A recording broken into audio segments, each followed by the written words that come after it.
This episode is in collaboration with Twisted Running. Running with a purpose, not perfection. At Twisted Running, we believe every runner deserves to feel seen. The brand started because we're tired of running gear that only spoke to the fastest, leanest and most elite athletes. Twisted is built for the middle of the pack, the early risers, the late night joggers, the comeback stories, the ones who run for their minds, not the medals. With running apparel made for movement, which is technical, breathable and tough enough to handle whatever your run throws at it. But more than just kit, Twisted is a mindset. Community over competition. We celebrate every effort, every journey, every mile, no matter the pace. Don't be shit. Nice. Like it. Give that man a job. Welcome to episode 122 of the Local Runners Podcast, the podcast by runners for runners. And we're your hosts. I'm Dave Norman. I'm Sean Warburton. I'm Katie Kay. And I'm Callum Parkinson. Today we have a Sail Dragon, who we now know the real name of. He's got PBs of 19:59 for the 5k, 42:43 for the 10k, 1:33:35 for the half marathon, and 3 hours 45:15 for the marathon. So please welcome Inky Steve. Hello. Welcome, mate. Okay, so firstly, Steve, tell us how you got into running. By accident. Like most of the stories you hear on here, it was a lockdown fiasco. Needed something to do. But it kind of come at the end of lockdown, because it started with an old sport. So I used to play roller hockey and ice hockey, and I hadn't laced a pair of skates up for, I don't know, 15, probably nearly 20 years at that point. And a friend of mine was like, "Oh, we should do a marathon abroad on the skates." He was like, "You can go to Berlin, you can go to Barcelona." I was like, "Barcelona sounds all right." In the sun, not even really thinking like how far a marathon is. It's pretty far, isn't it? It's pretty far. Pretty far. So I was like, I probably should learn to skate again. So we met at this car park in Sale.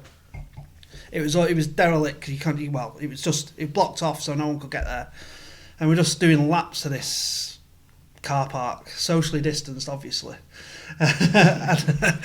and he was like, "Yo, you need Strava to record it." So I was like, It is an option now, isn't it? It is, yeah. Oh, yeah. Is So it? it's like, yeah, you could put on like inline skating.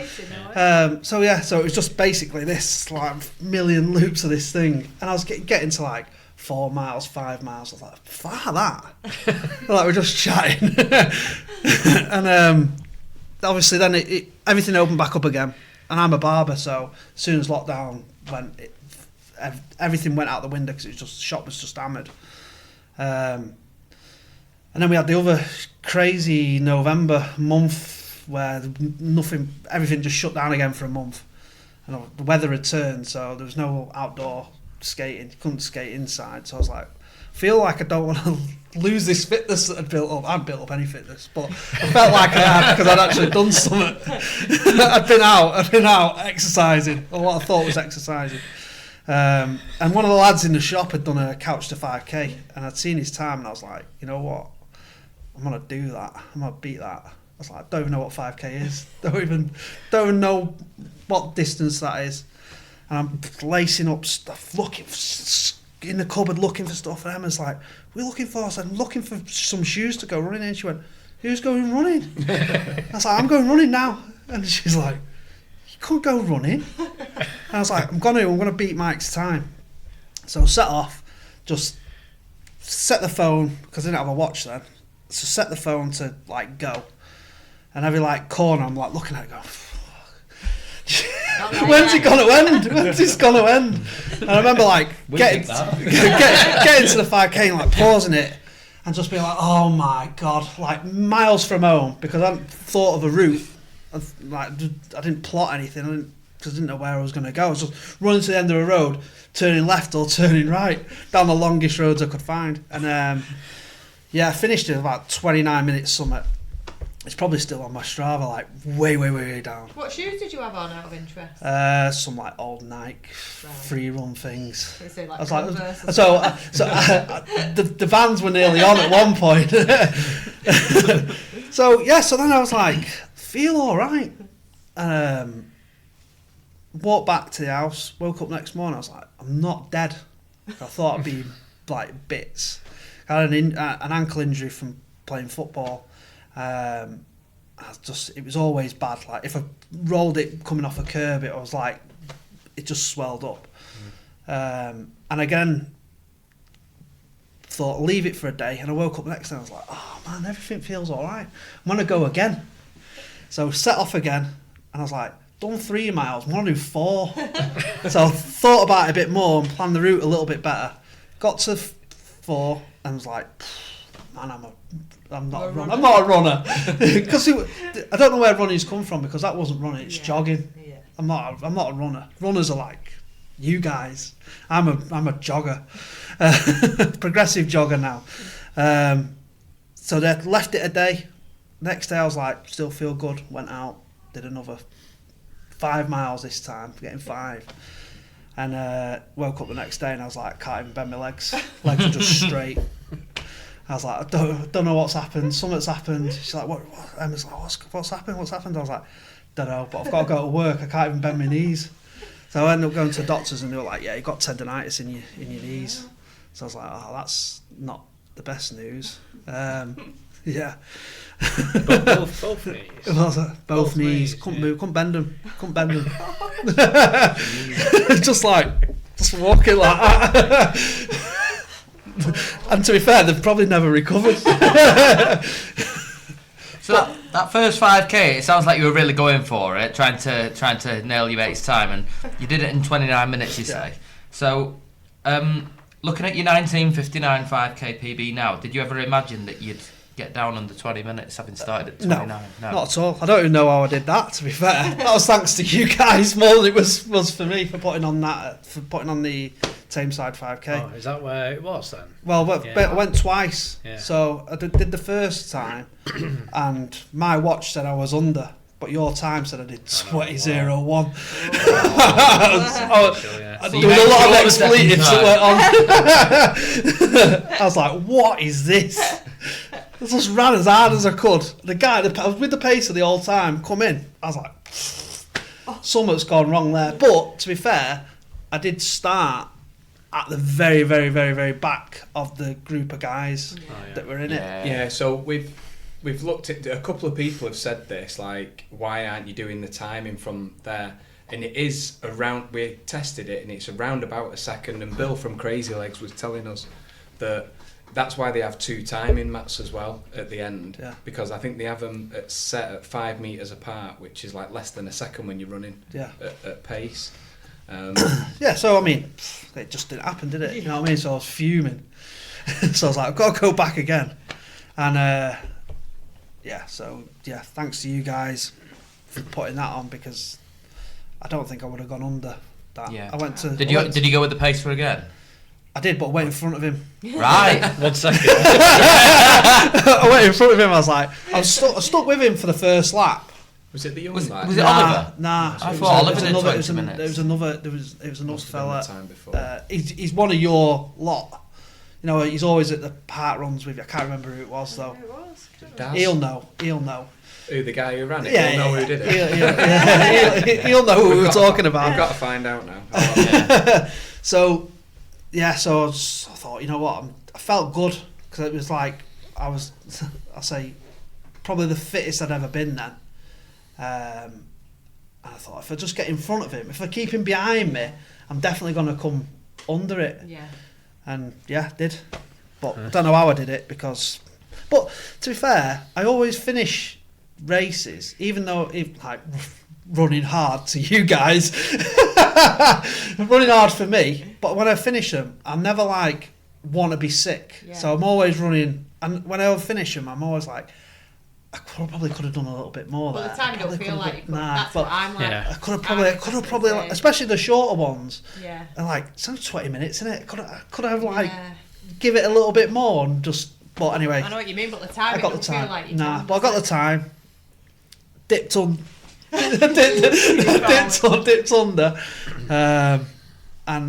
Yeah. I always say though. I've not been anywhere near it That's since. the way to do In it. 1959, that is the way to do it. Just Sean loves that time, don't you? Yeah, I think it's brilliant. My Strava time says different though. Was Well, it? we had this We won't debate, get didn't on we? that. We had this Time don't debate. count. I had about 4 different times going on. You'll be on unofficial, official, well, and official times, won't you? I've been reading them today. I don't. Now, we'll probably from the stuff we'll talk about the Garmin watch Yeah. and how much of a kick in the balls that is. yeah. Okay, so you've ended up with tendinitis in both knees, which you've already mentioned. So how did you manage that? And what was it that made you decide to stick with it and seek out a proper building block program instead? So I was like, I can't run to like plans. I don't want to plan because plan to me sounds like work. I'm always planning at work. There's plans and plans and plans. Running for me is not a job. It's just something that I want to do. It's just something fun. And one of the guys is a client, is a customer, and a friend. He was training for an Ironman, and I was like, he's probably the geezer to speak to. I didn't know any runners at this point, so I was like, he's probably the guy to speak to. And I just said to him, look, Joe, I don't want to plan. I just want to build it. So how much is too much? And don't talk to me about paces or anything like that. But like, can I do 2 5Ks in a week and be all right? And then I'll do a build from doing maybe 1 to that. And then how do I get to like 10K? How do I get to a half marathon? And he just said, set me out and just went over the next 6 months, just do this, see how you feel, and then gradually just build it. And then I just did it from there. And then it was more than a case of how far is too far. I've not found it yet. And you've done a marathon, so Yeah. could there be a future in ultras for you? I've done more ultras and marathons. Have you really? Yeah. Wow. What's the furthest you've done then, running wise? Chester 50. I think it was like 52 miles. I hated every minute of it. Ooh, it's a double marathon. I hated every minute of it. I'd like to do one day. I keep saying it's on my bucket list. Yeah. But I've just never. I can't imagine. You know what though? So I was like, I don't think this is jumping the gun, but when we were looking at when I've started running, obviously then I'm one of these people that like gets into things that I like. Yeah. And I'm looking at YouTube and all that sort of stuff. I'm not looking at sprinters. I'm not looking at fast people. I'm looking at like cool people, or what I thought was cool. And I used to see these people doing the ultras, and I'm like, how is anybody? How could you be arsed with that? Why do you want to be out all day or like for 24 hours? And then I had this. So one of the guys I do a podcast with now, he did a documentary called DFL before DNF, and it was his journey over this 100 miles. Yeah. And I was like, I wonder how long it would take to feel like you could run 100 miles. So that's kind of been the journey, and this is the year. Oh, is I'm that? not doing 100 mile this year. Oh, wow. I'm getting I want a buckle. I'm getting a buckle. Which Don't one's care if this I've got- then? I'm Is doing- this the Manchester I'm doing the Cheshire Ring Cheshire in Ring? September. Yeah. But you hated every step of the 50 miler. But there was a reason for that. there was a reason for that though. There was a reason for it because GB Ultras said it was the worst conditions it ever had on that race. And I took a picture of one of the bits we had to run through. I sent it to my mate, and he messaged me back and went, "How are you running through that? A cow couldn't walk through it." It was like up to your knee. Oh. People were losing shoes. Yeah. It wasn't very good. I won't swear, but it wasn't very good. So what time of year is the 100 miler? September. September. It's all canals and stuff though, so Right. fingers crossed it'll be all right. But I want to try and do a sub 24. Right. That's Well, me. that's good So going, well, my isn't goal's it? to finish it, get Yeah. the buckle, but the B goal is to do sub 24, and then me C goal is to do sub 20 and beat Matt Elworthy's record, 100-mile record. He'd be well pissed off with that. Are you doing it with someone or just on your own? There's people doing it, but I don't think you can do that with somebody. Like It's a the long last way, thing, isn't it, the last isn't thing it? you'd want is like you slowing someone down, Yeah. or I think you've just got to be in your own head for that and just Same as a grind it marathon, out. isn't it? I Just always gotta say you grind can't it really run a out. marathon with anyone, can you? Because it's a long Not way. if you're you gonna just run. don't know, do If you? it's all right if you're like running something and you're not that bothered. Yeah. But like I want that. You're on a I want mission. that. Yeah. The goal is to just keep moving, Yeah. keep moving. So Yeah. I don't want to like say. Brilliant. I I'm won't guessing watch for that distance as well, a bit more thought's going to have to go into the nutrition side of things as well. Oh yeah, that's another story. Yeah. Eat as much as I can. Before Dave So- goes on to the next question, you mentioned then about the other podcast. So what's the other podcast that you do? It's called the Borderlands Trail and Ultra Right. running podcast, and I do it with a guy called Josh. He's like you lot in one. Right. So he has like different people. We do different things. So he interviews like elite trail runners. So he learning from him about more about trail running, Right.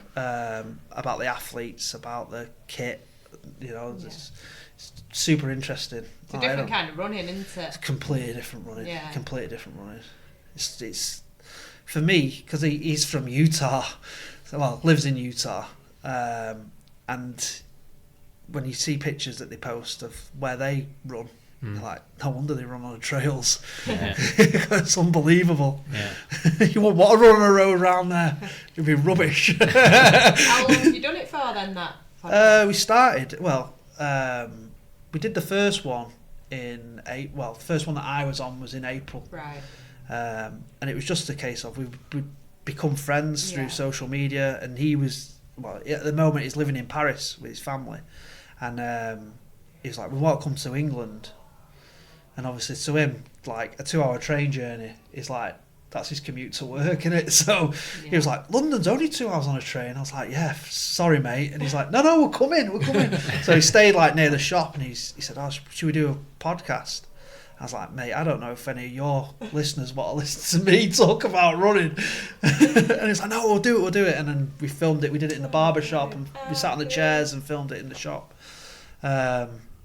And then from there, he was just like, I think we should do some more. So we look at like shoes now. So, but my take on the shoes, Yeah. not like, you know, a running person's take on a shoe. I don't care about like what the foam does or anything like that. What I'm bothered about, do they look cool? Do they look good? Yeah. Yeah. That's I'm not. good. No, it's not.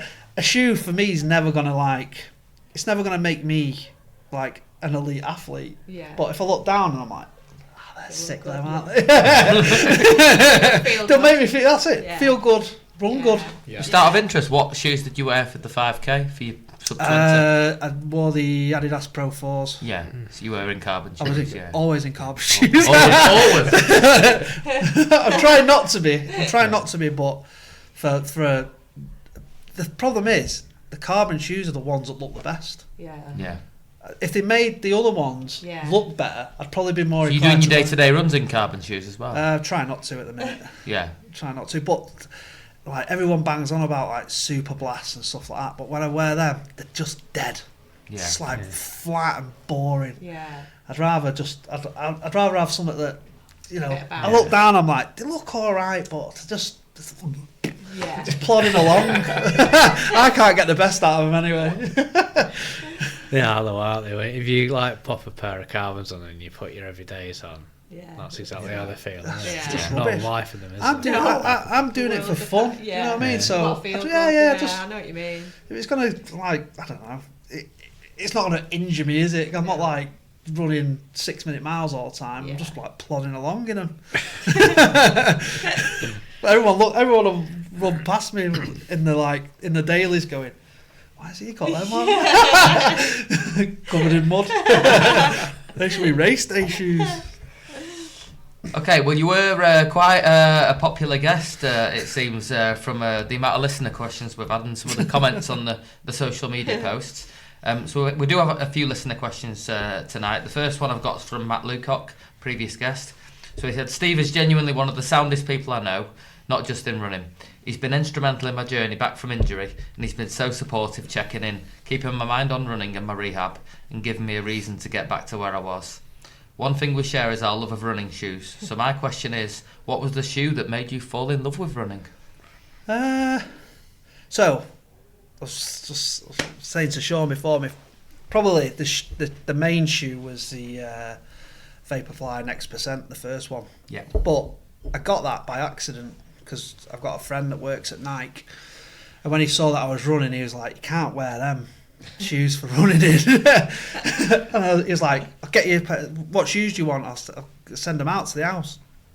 And I was like, "I don't know about running shoes. What's a good shoe?" And he was like, "I don't know. Just pick one that you like." And I went, "You know what? Just send me the best shoe." And that was the shoe that he sent. I didn't know it was like the best shoe. Yeah. That's all. Yeah. So I just ran everywhere in them in the worst. Something that I've learned since, a while back, was sometimes it isn't about the shoe, it's about the sock. And I was just wearing the world's worst Sports Direct sports sock, and you're just like, why are my feet soaking? Yeah. I didn't know anything about socks, and socks super important. Yeah. But yeah, I ran them shoes into the ground, man. I've still got them. What colourway are they? They were the coral pink ones. Oh, yeah. So obviously he sent me the ones to go with my personality. They weren't going to be black, were they?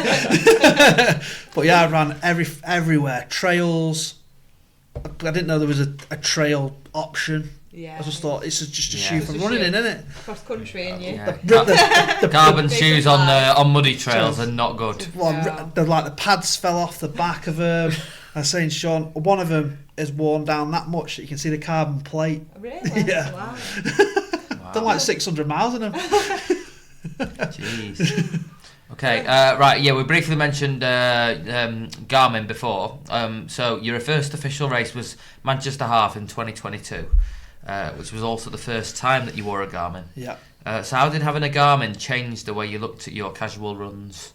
Well, before that, obviously I was just recording everything on my phone. So when I got the watch, the data that I had was obviously a load of shit, wasn't it? Because it told me that I was so much better. The phone had told me I was so much better than I actually was. So I remember clicking that watch at the end of the race, going, "It's not very good, is it?" I mean, it was all right. It was all right. I think I did 1:45, but I was like, It's not ideal, that, is it? And I waited. I was like, this must be wrong, this. And I waited for the official chip time to come through. And I was like, yeah, it's not the same, is it? So I did cheat, and I went with the Strava time. Oh. But I did amend it. I have amended it, after I'd figured out the watch scenario, and I was like, got to go off the official time, not the make-believe Strava time. So now all my times are that. Yeah. Just what they are. Yes, it is what it is, isn't it? Yeah. That's what's the difference between 3 minutes, really? Do you know what I mean? Who cares? Who's looking at my times going, oh yeah, you could have been quicker. But yeah, watches not always right, are they? As Tameside 5K will tell you. I went with my official time. What you also get as well, but especially longer distances like the half marathon, like the full marathon, you're not taking the complete perfect. No, totally not. No. You know, you drink stations and we. Yeah, if you watch the elites on because the Manchester Marathon last year, I couldn't remember hardly any of that, and I live there. Yeah. You know, I run that route all the time. I could not remember the bit from Seymour Grove where you'd normally turn to finish the old route to the new route. I was like, God knows where we went. So I remember watching the the elites, and when you see them running, Yeah. you're like, yeah, I've probably run about an extra mile. Yeah. Yeah, it's perfect, aren't they? Bang on the blue line. Yeah, they're Yeah. just metronomes, aren't they? Yeah. They just know what they're doing. Yeah. Not like, you know, average Joe plodding Yeah. along, taking You know. gels and nipping in the toilet, Yeah. expecting a better time. Which time you take is quite topical at the moment with the updates to the Power of 10 site, because they've dropped all the gun times off there. I don't know if you're aware of that. Sorry, the chip times. They've said that they're looking at getting them back on, though, aren't they? I think Okay, they put well, a that's- statement. The back Might on ever Power be as well. back, yeah. That'll only affect you guys, though, won't it? Yeah. It won't affect me. Stop saying It this. won't affect, it won't, that's not affecting my times. Because Sean was saying to me, like, you know, you could potentially lose minutes in a marathon. Yeah. Yeah. Oh yeah, You could definitely. do, yeah. Yeah. When you think about the depth of a field in a marathon, for everybody apart from the elites, you seconds and minutes. It could be hours for people in Yeah. setting off at 12 o'clock for London Marathon. Yeah. What time's the latest one that they Yeah, set that's off? true. Probably near 11 o'clock, isn't it? Yeah. You know, the first wave goes at perhaps 9:30ish. It's true that, yeah. Yeah. Maybe they're only doing it for the small races.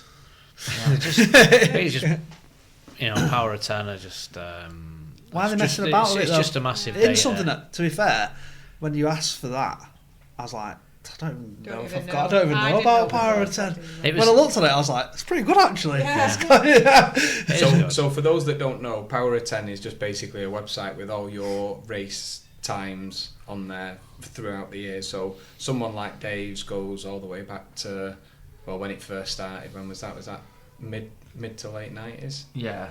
And then you've got all the times, so it's always registered to your UKA number that syncs with Run Britain. And what they've done is they've had a load of money pumped in, and they've then gone, let's redesign the website that was working perfectly fine, that everyone knew how to use. That Was it like Fine. archaic though, in terms of how Was it a looked? bit, Because yeah. to be fair, when I little looked bit. on that Power of 10, I was like, it looks pretty swish that, because it had like the Yeah. park run bits on it and all that. It stuff. looked archaic, but it was functional. All the Yeah. information was there. Did it look like a At the cross click country? of a button. You know, when you try to break down those. Who Exactly. knows the numbers for a cross country? Yeah, exactly what you mean. the new website is harder to navigate. I think a lot of people have said like it's harder to navigate because on the old one it used to be all of your times in a massive list. Now you've got to go into each individual year. I okay. think now to see them. So it does. You can't. Could you click on it and just see what your best times are? Yeah, you can see all Okay. your PBs. Okay. Well, you used to be able to. Yeah. It's the update. That's no one that's asked for, all innit? you want, though, Yeah. isn't it? Yeah. Who cares about Yeah, one from exactly. 1994? Do you? Yeah, it don't count, it's just your best. One final question from me. So you've mentioned watching YouTube videos, but not quite getting terms like tempo or fartlek. So what was the light bulb moment when those training concepts finally started to make I sense? still to don't you? understand them. To be You honest, still with you. don't? I still don't understand them. I still don't understand them. So, yeah, that's. Callum's why- going to cover it off Yeah. now. I still don't understand them. And to be fair, I tried to do it on my own. I'd be better at it now because I could set my watch, and I know that if I'm running a mile, it'll stop or it'll make a noise, and then I'll slow down. But to be honest with you, I couldn't be less bothered about doing any of that. I really. So what is couldn't. it you're watching on YouTube? Is it shoe reviews? Is it I watch training I discussion? do watch a lot of shoe Yeah. reviews. Influencers? No, No. I'm None not of that. interested in influencers. They're not going to influence all me. injured. They're not going to Your own mind, they're aren't not you? going to influence me. No, I'm not that bothered what a 20-year-old says about a running shoe. Can't be bothered. But I do like there are people that I see on there, and I am interested in how they train. Yeah. Like it's not obviously. I saw a thing that I've been doing that Tom Evans, his coach, put out, and I tried it, and I was like, you know what, that might work for me. So it was it was a gym setting, so it was run on the treadmill easy for 10 minutes, and straight onto the stepper, as hard as you can go, but carrying an extra 10% of your body weight. Do that for 5 minutes with a minute break in between, for 30 minutes of hard work, so 6 by 5 with a 1 minute rest, and then straight back onto a treadmill for a 10-minute easy, and that was their like hill training. Trail training, yeah. And I was like, I'm just gonna try doing that, and it's something that I do quite a lot now in the gym, just because it breaks it up. Yeah. I don't want to run on a treadmill for an hour because what's the point in that? And I don't want to be on a stepper for an hour either. And also I get that I know I've just got to go hard for 5 minutes and I can just pause it. Yeah. See, I do in this session there. A session, you're just in a different way. Yeah. You're still working the same anaerobic system, isn't it? Yeah. I was sweating my back out, mate. Honestly, they've got a towel dryer pinned down and finished. It's everywhere.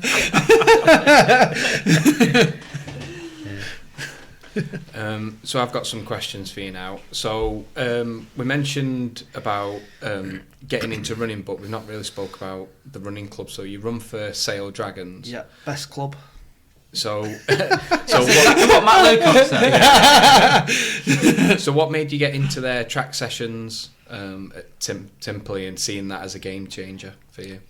So because I wasn't doing those tempo runs and stuff like that, and I felt like I got to a point where I was like running as hard as I could, doing like a 10k, and just it was like 50 minutes. 47 was like me peak, but it wasn't, because obviously just watching it. And I hadn't done any 10k races, but I just felt like I got to a point where I was like, I don't know, other than running further, I don't know what the progression is. And then I saw something about doing stuff on the track, so I was like, I wonder where's a track, and I just posted something on Facebook, and a girl, Gemma, that I know is a dragon, and she was like, oh, our club's got a track session on a Wednesday, and that Wednesday just fit perfect. Like, it was just a day that I wasn't working, I knew I could get there, it's not far from the house. I just turned up there one day. I think, did I have to sign up? I don't think I had to sign up. Maybe I had to. I think I had to fill like a form in to do it, and you got 4 before they said to you, like, do you want to join or do you want to do one? So they didn't necessarily have like a coach at the time, but they had a session. So they'd tell you what the session was, and you just go and do it. And I bought a pair of shoes for it. You know what I mean? I was like, I need a shoe. I need a pair of shoes. Well, street flies I bought. Because they were like for 5k. I'm like, I'm not going to run more than 5k on a track, am I? So they're the shoes that I need. So I was doing this session in them. But obviously, like, completely wrong. Like, just going as hard as I could. And then you'd look at the time and the graph would just go like that. Exactly the wrong way. But I really enjoyed it. And the people there were awesome. Like there was no like. Dragons is an every man's club, every person's club, and it's more about the community than it is like the actual, like the running almost. The running's obviously part of it, but it's more like everybody's there for everybody else. And I was like, I think I can get on with these people. Like, there wasn't any like people there that was like, they're not. And it was only a small group back then, so it was probably like 8 to 10 people. But over the 4 weeks, it was the same people, and they kept seeing you come in, and I was like, I think I like this. I think I like the idea of becoming maybe part of a club. And it probably didn't have as many members as it's got now, but I just felt like the support was there, and I've seen it only over the couple of years that I've been involved in it. I've seen it grow and change, but in a good way, not like a negative way. And now we've got like a handful of like really good runners. Like, we've got you'll know Vicky Cleo. You know what I mean? We've got she's got an England vest. You know what I mean? And like, she's my mate. And I'm like, how good's that? You know what I mean? Like, your pal's got an England vest. And then we've got some really fast guys, and we've got some people that just go for the fun of it. It ain't about the time. So it does cover everybody. But the track session now has gone from that like core like 10.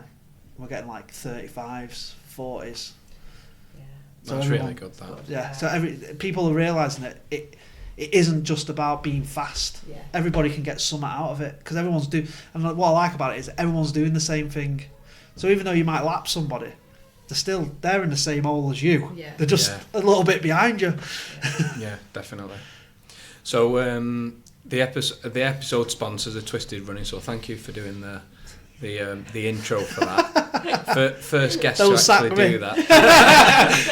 that. So you've got a passion with the Twisted Running brand and your "Don't be shit" mantra. I was actually told that they'd be surprised if we got through this episode without you swearing. I've And been it alright, did- and I've been alright. It took 54 seconds. Yeah, but that was just a saying, wasn't it? Yeah. That wasn't me saying it. So, Been on my best behaviour.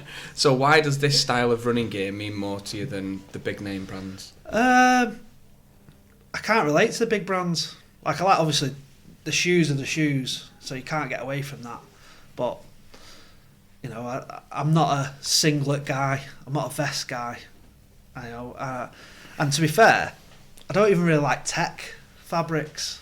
Right. Don't get on with them, really. So I just like cotton tees. And then I saw a hat that Ben had done, and it looked like Forrest Gump's hat, but it had Twisted Running on it. At the time, I had a massive beard, and every time I went out running, someone would shout that at me. So I was like, I just need that hat. I just need that hat. And then,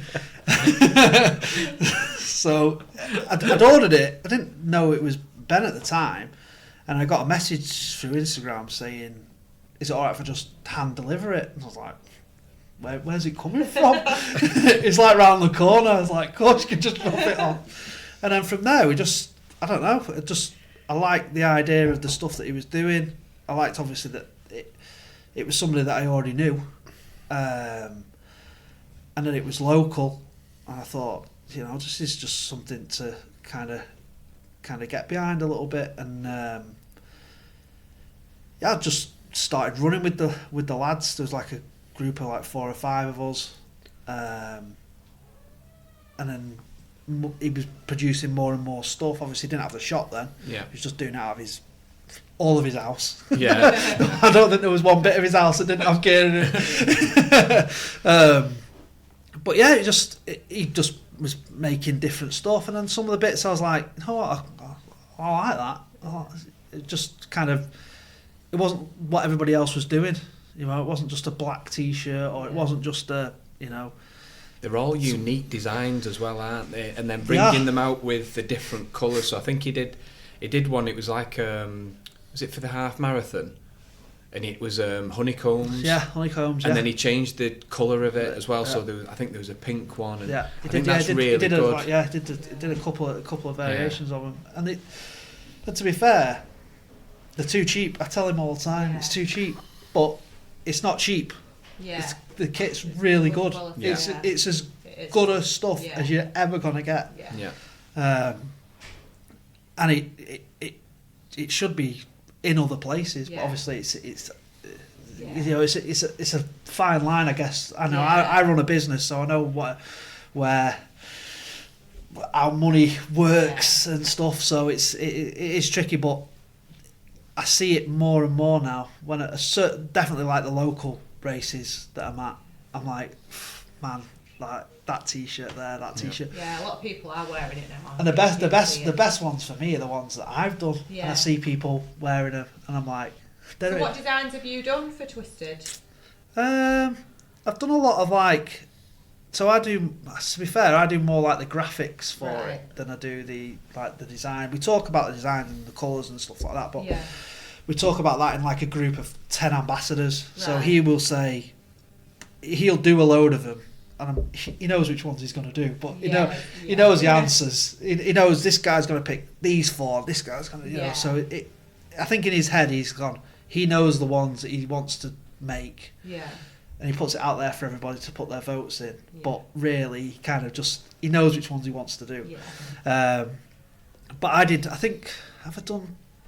So the tie-dye ones were one of my ideas.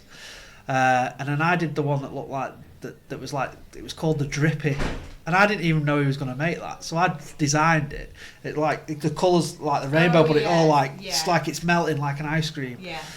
And I didn't know he was going to make it. I just sent him like the file.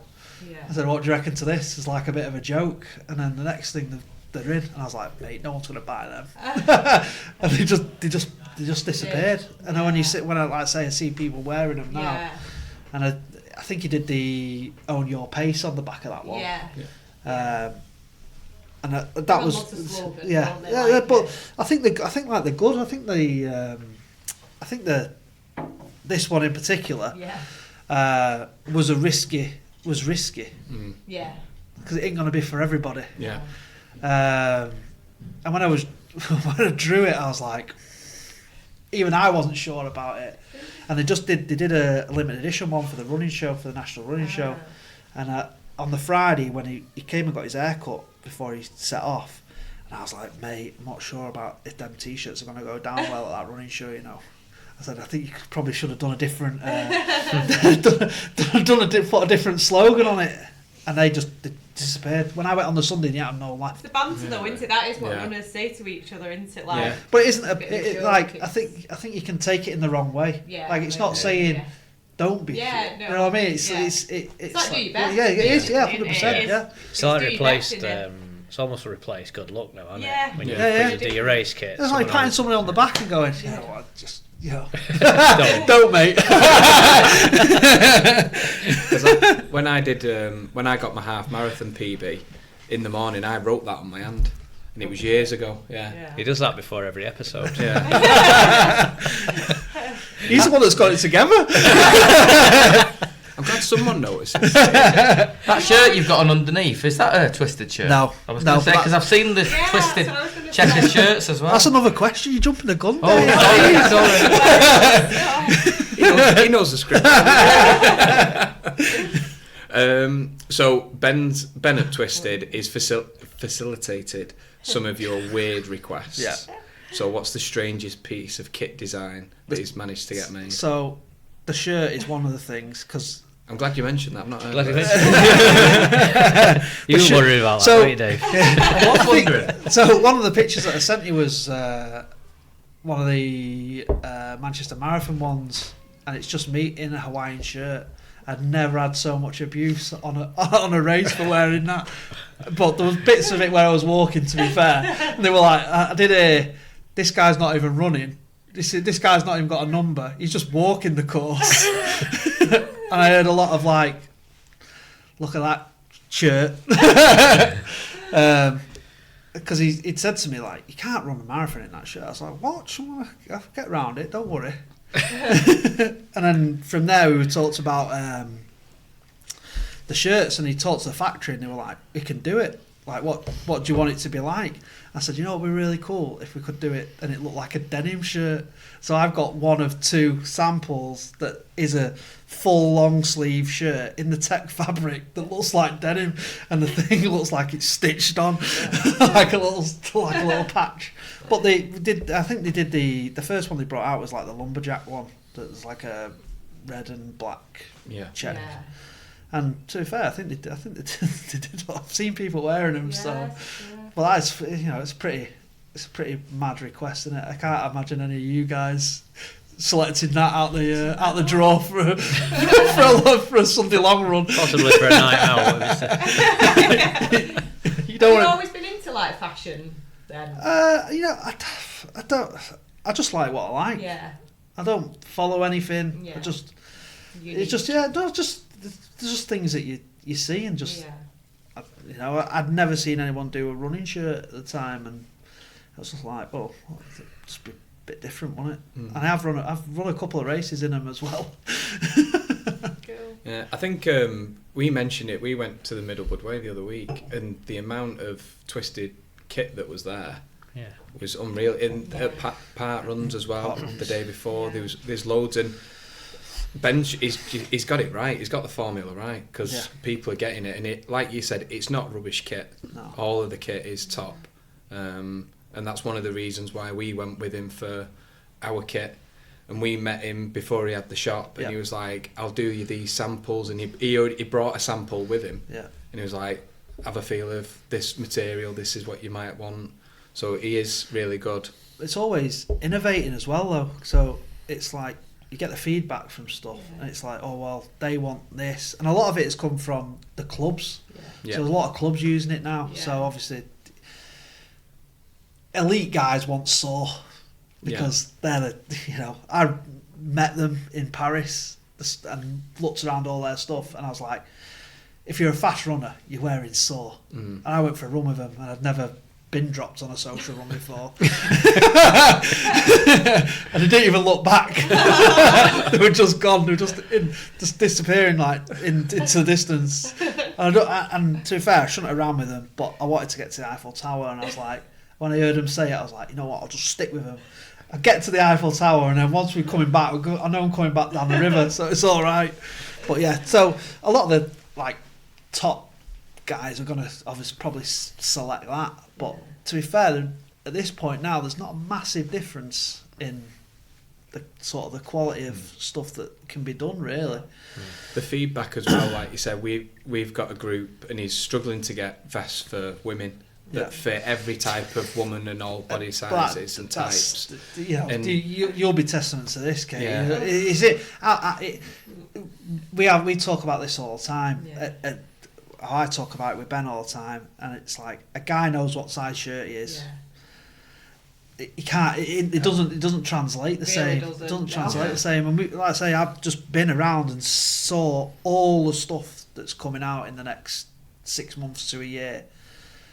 There's so little women's gear that they show you because there isn't, because they can't be bothered, because it's almost too hard for these small brands to get to get it right. To get it right. A fortune. Yeah. The amount like Ben sent us on seeing. He sent loads of different samples. Yeah. And it just doesn't translate the same. Doesn't translate the same. No. Oh, yeah. So that's all my questions. I'm going to pass you over to Sean. Yeah, I wanted to go back to shoes because there was a shoe debate developing in the post-it report with Belinda Brennan and yourself about who had the most shoes. I've definitely got the most shoes. Do you reckon? Yeah. That's a question somewhere. You're spoiling it. Sean, you're jumping ahead of the script. Well, why don't you do that one? It's alright, Belinda, I've got more shoes. What makes you think you have more shoes than Belinda? Go on then, let's ask that then. What makes you think you've got more shoes than Belinda? Because how many did she say she had?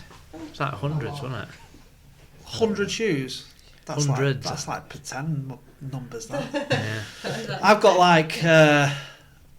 in terms of running shoes, probably 50 pairs of running shoes.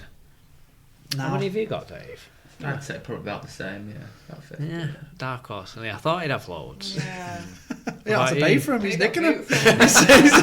He's taking them out, he's taking Callum? this one was missing. I've probably got about Quite a lot, don't you? nearly 20, probably just a bit less. No, but all your shoes are the same. They're all like Alpha Flyers, aren't they? It doesn't count if it's the same shoe. I've got all mine on Strava. You can't have 10 pairs of the same shoe. Yeah, I've got a big list. What about you, Katie? I don't know how many I've got. I've got a cupboard full, Yeah. but hardly any that I I would could have a wear. look on my Strava as well, but probably 20-ish. Yeah. More. I'm a bit of a hoarder, I don't like to throw them away, but I've got some in my cupboard I haven't worn for years and they should just be thrown away. I don't know why I keep them. I've got 150 pairs of Vans. Wow, okay, so that You've definitely got more shoes. you should have started with that. We can move on from that. You can't run in them though. You can, but it's pretty slow. Oh, gosh, wow. So, so your wife clearly knows the scale of your shoe collection as well. You've said, Yeah, it but drives them mad. if you had to pick just one pair of shoes to live in for both road and trail for the rest of the year, what's winning? Pink Norda paper 005. Norda 005.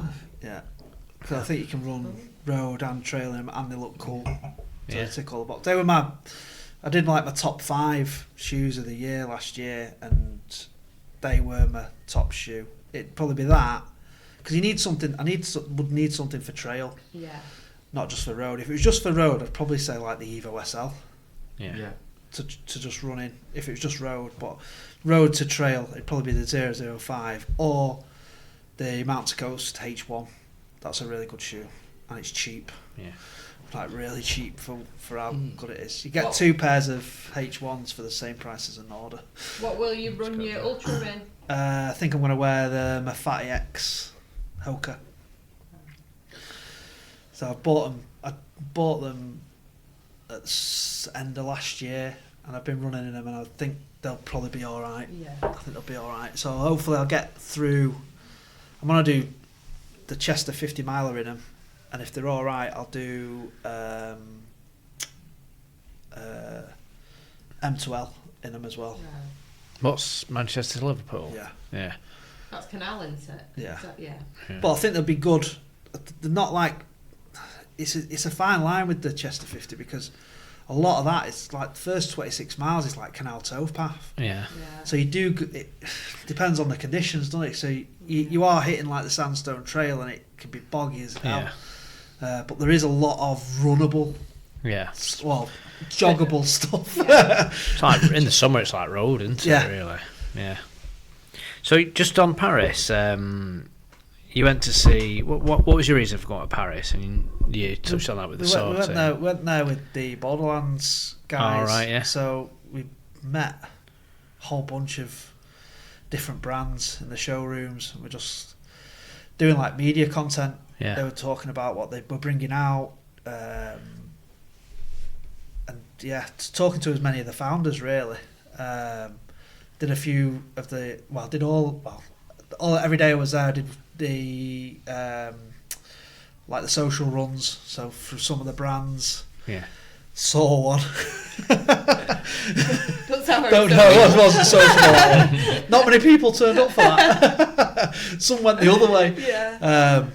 But yeah, there was one that we did with one of the stores out there, Distance, which was a good run around Paris, and then we did one with Tiempos and Houdini, Yeah. and we ran past like the Louvre. But they're all like 6 o'clock in the morning, so it's like pitch black still.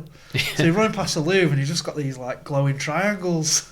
Yeah. So the pictures weren't amazing, but good groups, big groups of people just Yeah. turn up to them. And was there a standout bit of kit or tech or something that you see? So we went to the Adidas, and they showed us round. A lot of it was in the Adidas thing was like the fashion side of it. So it was the brands. Yeah. It was like the collaborations that they were going to be bringing out. But the girls were from Adidas Trail, so they were like, come in this bit, and there was like another little room that they kind of ushered you into, and it was like just all the shoes that were coming out, and it had some of the road ones and some of the trail ones, and obviously they were gushing over the trail stuff, and it did look good.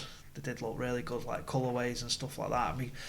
I got to physically hold a pair of the Evo Pro 2s, and like that's another level of shoe. That I'm not paying £500 for a pair to wear them once. Yeah. Were Sure, they they'd be like great. Noticeably just like made they enough didn't of weigh it? anything. Didn't weigh anything. Yeah. But saying that, when I was at the running show last week, what shoe did the Ray?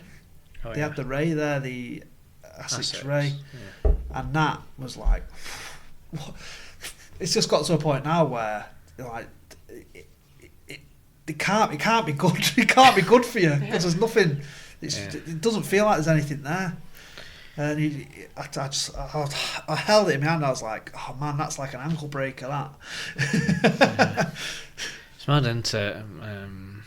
Where they've got to with Yeah. technology and shoes now. But that's the only way they can go now. They can only go to weight, can't they? Because everyone's caught up with foams. Everyone's caught up with carbon plates and stuff like that. I think the only one that isn't doing one is Adidas, but I think the next one's going to have a plate in it and not have the rods. Yeah. Or they're going to do a version of a plate and not a Yeah. rod, or rods as well. Yeah. And what's it like running in Paris? Apart from, if you didn't go first thing in the morning when it's pitch black, is it a nice? Not really, no. Could be anywhere. The river's good, but because where we were running was obviously full of like people that are interested in running. Yeah. So in the morning there was So just runners. We never get invited to stuff like this, do we? What's the best we've had, do you think?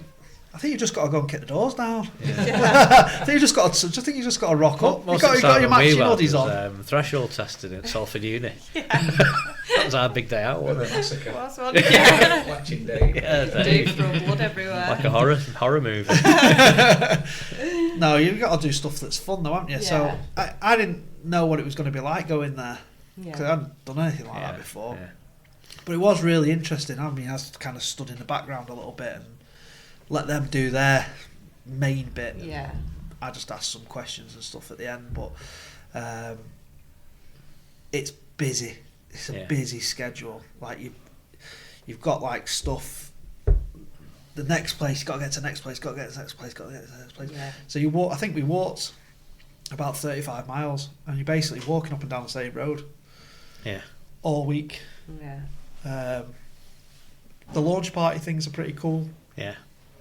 But it is obviously just a lot of like influencers that are there. Well, just on influencers then. So, I mean, just on any shoe reviewers, you touched on it before that you sort of when you review shoes, you do it differently. You're doing it like from a normal jogger or runner's perspective. People just want to know what a shoe's like. You know, what is the size right? Do they feel comfy? You know what I mean? Do they look good? What's the colour? What colours do you do in them? Yeah. You think that's definitely missing, isn't it? Yeah, like it's just there's so many people, and you start watching them, and it's just like, oh, well, it's got this much drop. Who cares what drop it's got? Who cares really? You know what I mean? Does it look good? Does it look good? Like why is every trail shoe that they bring out white? Like who's thought that was a good idea? Yeah.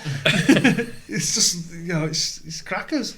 You put your new trainers on the other day, didn't you, and put a post? Oh yeah, it was. They were really white.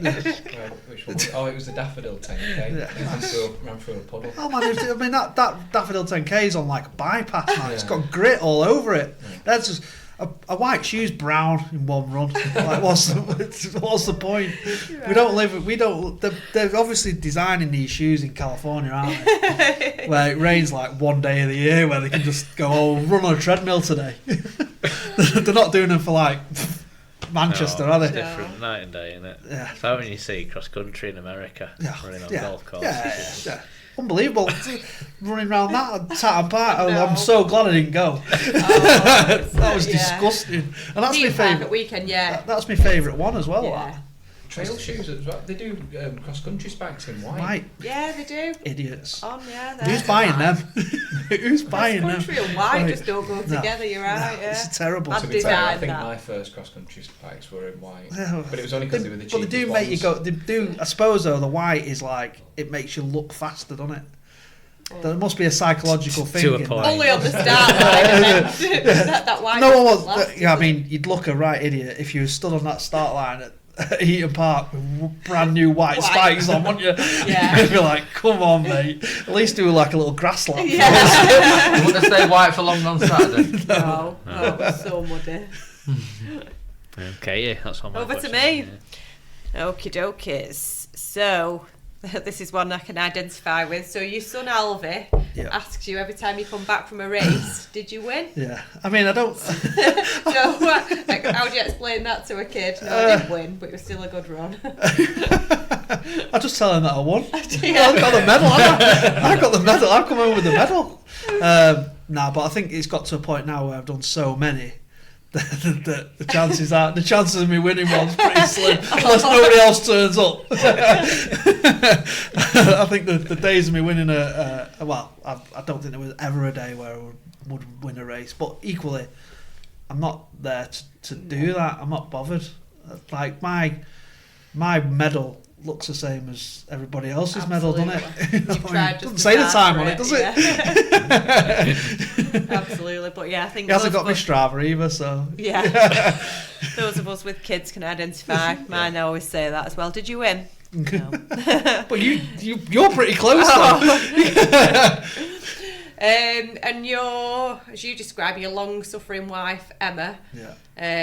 How she handled the transition from a husband who didn't run to one who now does 50 milers and records running podcasts. Well, she gets annoyed with the podcast because I always set up in the same place, and she's like, "Just do it somewhere else. Do it. Just show more of our house. Show more of our house."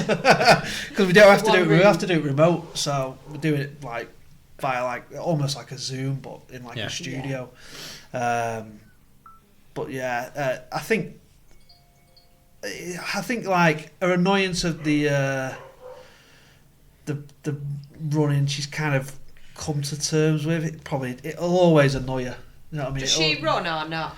She runs but hates it. Right. So we'll do like part, So if I'm we sure do you do part like runs, family we've done part runs, runs together, yeah. And they're the best ones, to be fair. Yeah. I'd rather do that, and I'd run off and we make a little video of it at the end. And we've all got the matching shirts on and stuff. But yeah, I think she prefers me to be a runner than not be a runner now. Yeah. Because she says I'm better as a person. Well, we're all like that. We can't go out and run. I haven't stabbed anybody nice since then.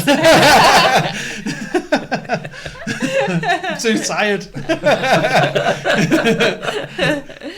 And we spoke about the podcast. So you say you found your feet with the Borderland Trail and Ultra podcast. So what's the biggest lesson that you've learned from hosting that, and has it helped your own running?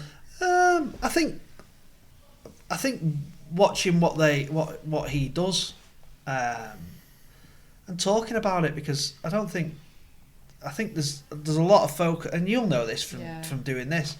There's a lot of focus on like being better, doing better, going faster, and I think like doing the trail stuff, and obviously he speaks to a lot of elites, and you hear them, and you're like, sometimes it's just not there. You know what I mean? Sometimes it's like you can feel amazing and it just not happen. But there isn't enough talked about like that. It doesn't have to be about how far you've run, how quick you've run. Now, what races have you done? Yeah. Just the going out there and enjoying it. Yeah. And like for me now, it isn't about the what race am I going to do. It's more what race can I do. Yeah. Like I'm not going to a race because it's a flat, fast course. Because I don't want to run a road race in the countryside. If I'm running in the countryside, I want to be on the trails. Yeah. Like we said before about York, York's the pits of marathons. It's rubbish. it's terrible. It's like there's nobody there, obviously, because it's like basically you run out. It starts off mega. You run past York Minster and all that, and you're like, oh my god, this is mega. But then you realise that York's like a mile across. You're like, well, you're not going to just do 26 laps of York, are you? So you're just out in the countryside. It's basically one road that you just spend your time running down one way. You turn around at a roundabout, run all the way back, do a little turn, and run all the way back again, and then run back to York. It's just terrible. So you see all these fields and great countryside, and you're just like, I'd rather just put the trails on and go run that than run this road with just big edges. Nobody there. Soul destroying. And if you could go back to like when you first started running, what would be one piece of advice you would give yourself? Don't care about the time. Yeah. Don't care about the time. Yeah. Just enjoy it. I think there's, like I just said, there's too much focus on like you've got to get better. Yeah. Like, we were talking to Matt on, we did Peel Park run on Saturday, and we're running, and obviously he's coming back from injury, and I'm like, but does it matter? Yeah. Does it matter that this dude in a pink shirt's quicker? Could we go quicker and beat him? Yeah, we could, but what's the point? We're just running and having a chat. I said, would you rather be able to do that than run fast now and then not be able to run for 2 weeks because you burnt yourself out? And it's like the enjoyment should be the meeting the people. The community is better than a PB. The race itself. A PB. You know what I mean? I think everybody around here would rather be able to just go and run with the pals and than be watching them do it, and you can't.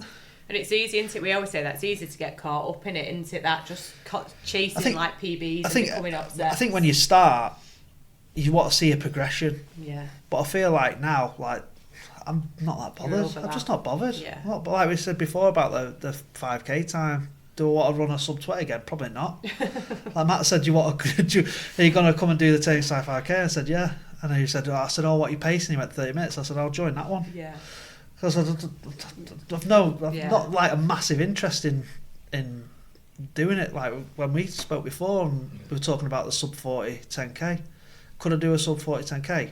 I don't think I could, because I don't want to work hard enough to be able to do it. Yeah. I could be disciplined, but I don't want to be. I just want to wake up in the morning. I just want to wake up in the morning and go, I might just run 10 miles today, or I might run you know, we did a bit of a run on Sunday, and ran to meet some people. Then we went to Women's Shore Community Run on the 5k there, and I went a bit quicker. Yeah. But I wasn't gassed. I was like 7 out of 10. Yeah. And then we did a little bit more, did like 18 miles, and it was just like fun, and it was just chatty, and we stopped, and there was no, oh my God, I need to get back for this time. I'd just rather, no, I've got 3 hours, 2 hours, an hour, half an hour, just run, and then come back. Because to me, that's the most important part of it. It isn't the races. But although I do want to run 100 mile. I was just saying, and do want to run 100 mile in 24 hours. But that was about the time. Specifically. Not about the time. But that's like if you break down the 100 miles over 24 hours. Yeah. That's not running fast, is it? No, but it's a very long way. It's a very long way though, yeah. It's still like, an effort. Eating flapjacks, and, you know what I mean? Drinking think Coke. about- What's sad about that? If you think about 5k against that though, mentally, they both require tough. Oh yeah. Yeah. But I think the marathon is the hardest thing you can ever do. It's the hardest race you can ever do. You For put one, yourself in the pain cave for such a long time. but I think the pressure of people being there, like you in an ultra, the last one I did, you could not see someone for an hour. Yeah. Like no one's taking over. You get to a point where no one's taking over you, and you're not catching anybody in front of you. You're just on your own. You're just trudging. Yeah. So in a marathon, there's not one bit of that where you're on your own. Yeah. Unless you're the guy at the front. And even he's got someone chasing him down. Yeah. Do you know what I mean? So it's like You're exposed, aren't you, it's just in a marathon? It's just it's just constant noise. Yeah. It's like sensory overload, and I can see why. Like I hear stories. I haven't done any of the majors, but I can hear things like London, and you'll know about that, where it can probably like take over a little bit. Like you've got to you've got to be mentally strong to cut that out. And I always say, like, for me, running is like 90% mental, 10% physical. Yeah. Because I think if you think you can do something like this 100 miler, if I didn't think I could do it, I'd be in big trouble. Yeah. I'd be in proper big trouble. Like in my head, I'm like, I can get around 100 miler. Yeah. I can do it. I don't know what the time will be, but I'll beat the cut off. Yeah. So. Yeah. Okay, so time for the desert island run. So choose your dream run location, distance, and person to run with, dead or alive. So I'm going a bit outside the box here because I want to run with a guy called Cameron Haynes. I don't know if you know who he is. So he's so one of my favourite shoe brands is a brand called Speedland, and they're predominantly in America. Right. And he's one of their athletes, and he's got his own podcast, and it's like he's like mates with Joe Rogan. He does like bow hunting and all this stuff, but he's an ultra runner, and I think he's in his 50s. His son's gonna run for Truett. He's gonna run the Truett Hay. Yeah, he's running the. He's gonna try and get into the qualifiers for America. Yeah. But he does a run basically near his house. He's going after the Olympic time. The Olympics, and he does a run up Mount Pisgah. I don't even know where it is, but they run up, and at the end there's like a trig point on the top, and he runs up and he jumps onto it. I'll never be able to jump onto it, but I just like the idea of running with him and doing that. And he's had like David Goggins on there and done that, and I was like, you know what, that'd be a pretty cool thing to do. Would be if you could do something, run up there with him. That'd be pretty cool. Pretty smart. So quick fire round. Cross country, yes or no? Yeah, 100%. Why weren't you at Heaton Park on Saturday? I went to Horrible Histories. Park run, is it a race or not? So me and Matt had a debate about this. It's a race. Fire. It's a race. It's a race. It's a race. But you're not bothered about time. Not bothered about time.